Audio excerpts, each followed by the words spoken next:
Hello, you guys. Today, I'm going to be telling the story about how I almost died. I actually have a very funny story about how I got this video idea. Do not mind her. Anyways, I have a funny story about how I got this idea. So, me and my sister were talking. I really want to do a story time video. How should I do this? But I don't know what to do. How should I do it? I don't know what to talk about. And she walked up to me and she's like, "What about the story where you almost died?" And I was like, you know what? That's a great idea.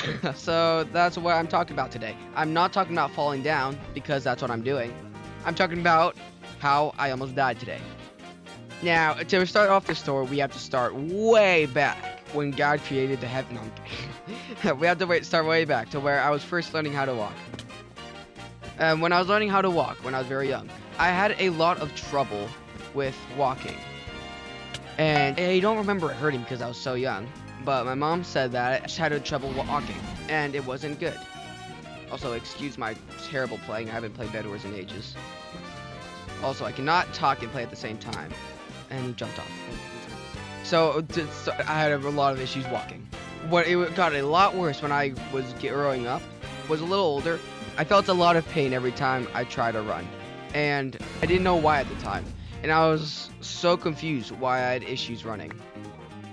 I was really bad at sports because it hurt to run, stuff like that. And then my mom was like, probably okay, it's probably just something he'll grow out of, which I did not grow out of it. Now, all that is not really relevant till when I was about 10 years old. I caught dengue fever because I lived in Mexico, a very tropical place where dengue fever was normal. But we got not the worst, but one of a really bad type of dengue fever. And we had to take hardcore drugs and just sleep through the entire thing. Because that was the best thing that we could do. I was fine with it, I just slept and ate tomato soup. Tomato soup was not the best, but I got to sleep. I was happy. I slept through it. Once I got on my face of non-stop sleeping, I was still feeling very ill. Not as much as the absurd heat of dengue. It was more of nausea. The worst nausea I have ever felt in my entire life.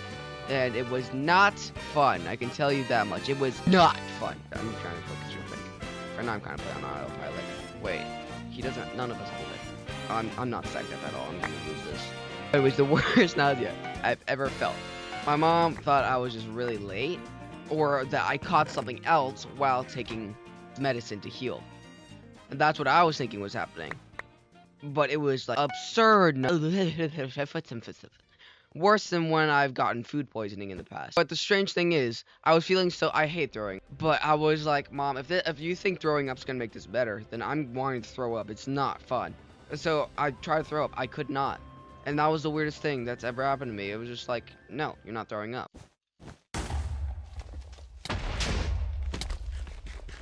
Hello. So I was about that sick for, I think it was 3 or 4 or 5 days. It could have been a week, I don't know. And we were supposed to go out for a meeting at our cafe that we owned at the time. And on the way there, my mom, it was like God whispered in your ear, "You should take your kid to the doctor. He's gonna die." And she instantly was like, "Okay, you guys, we're going to the doctor." Well, I was like, oh, thank God. My grandma was like, "Why?" She's like, I think we should definitely go to the doctor. I feel like God's telling me that we need to go to the doctor. So we went to the doctor. And they did their average, poking around. "Hey, does this hurt?" And I'm like, no.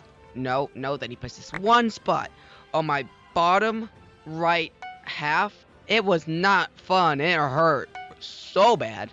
And then the doctor was like, "Oh." And he's been feeling nausea. And my mom was like, "Oh, yeah." And he said, "I think that your kid has appendicitis." And then all the other doctors were like, "Oh, no way. He would be feeling pain." Like, one of the ladies who had appendicitis said it was as bad as child labor. And I was like, Mom, I am not nearly, okay, that was pathetic. I'm not nearly as bad at giving birth. This isn't even as bad as breaking one of my bones.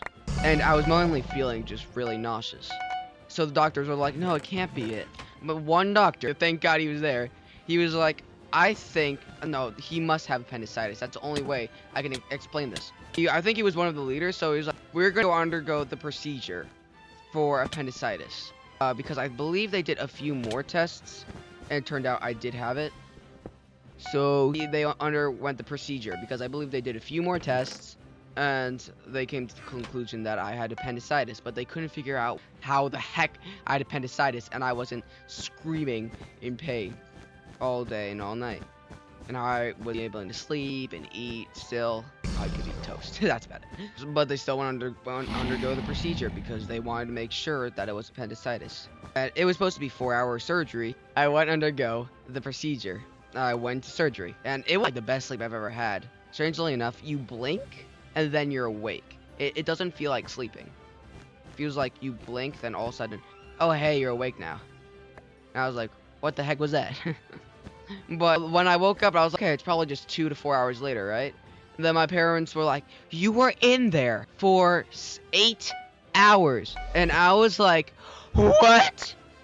So we talked to the doctors, and why the heck did it take that long?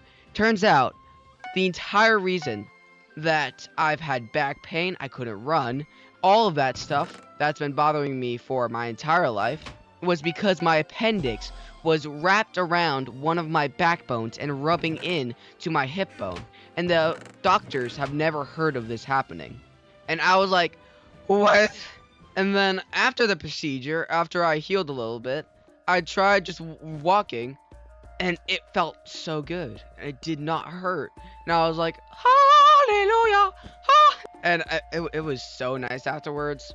I got to eat, but I did have to do a bit of recovery in the hospital, which was like 5 days of being in the hospital, being fed hospital food. It was not delicious in the slightest. It was awful. I'd eat papaya because my stomach was pretty messed up, and I did not like papaya at the time. Now I love papaya.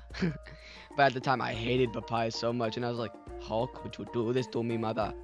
How could you possibly do this to me? This is not fair. Why would you do this to me? But then after I got out, for some reason, I could not walk for a long time. Probably because it was wrapped around my backbone, and they had to do stuff with my backbone.